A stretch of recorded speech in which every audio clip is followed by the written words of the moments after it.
ഏടത്തേക്ക് ഞങ്ങളുടെ കൂടെ അങ്ങ് ഇരിക്കായിരുന്നില്ലേ? ഇനി എപ്പോ കഴിക്കാനാ? അതൊക്കെ ഞാൻ കഴിച്ചോളാം. എടാ, നിനക്ക് എന്തെങ്കിലും വേണോ? എനിക്കൊന്നും വേണ്ട, അമ്മ ഇരുന്ന് കഴിക്കാൻ നോക്ക്. ചെന്നിരിക്കും. അമ്മേ, ഞാൻ ഈ വെള്ളം മുറിയിൽ കൊണ്ടുവച്ചിട്ട് വരാം. ഇനി പാത്രങ്ങൾ കൂടി കഴുകിയാൽ മതി. ബാക്കിയെല്ലാം ഒതുക്കിയിട്ടുണ്ട്. നീ കഴിച്ചല്ലോ അല്ലേ? കഴിച്ചു.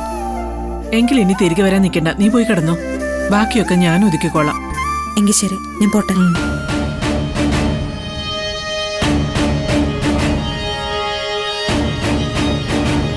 കഴിക്കേട്ടതി. ഞാൻ കഴിച്ചോളാം, നിങ്ങൾ കഴിക്ക്.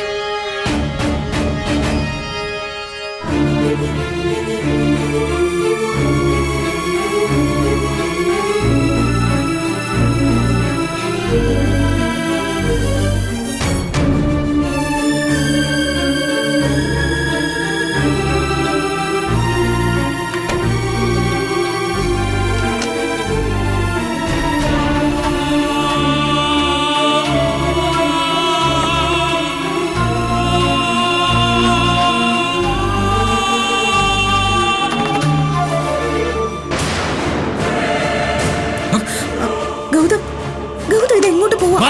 പിന്നല്ലാതെ ഞാൻ പിന്നെ നിന്റെ കൂടെ കട്ടിൽ കിടക്കണോ? അതിന് ഇനി എന്റെ മനസ്സ് അനുവദിക്കില്ല.